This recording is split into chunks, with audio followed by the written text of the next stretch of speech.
Türk Hava Yolları İstanbul uçağına hoş geldiniz.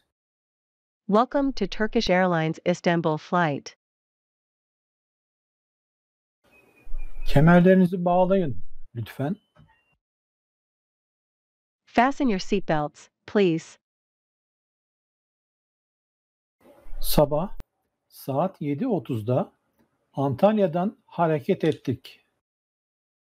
We departed from Antalya at 7:30 in the morning. Çok rahat bir kalkış yaptık. We had a smooth takeoff. Uçağın içi geniş ve konforlu. The interior of the aircraft is spacious and comfortable. Yolculara güzel ikramda bulunuyorlar.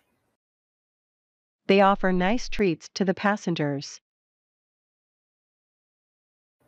Uçuş yaklaşık 1 saat sürecek. The flight will take approximately 1 hour.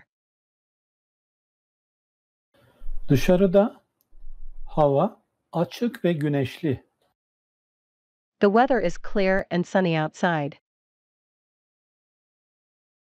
Hostesler yolculara iyi hizmet ediyorlar. The hostesses serve the passengers well. Hosteslerin hepsi güler yüzlü. All of the hostesses are friendly. Kaptanımız 25 yıllık tecrübeli pilot. Our captain is an experienced pilot of 25 years. İstanbul'a yaklaştık. We approached Istanbul. Keyifli bir yolculuk oldu. It's been a pleasant journey. Başka bir yolculukta görüşmek dileğiyle. Hope to see you on another trip.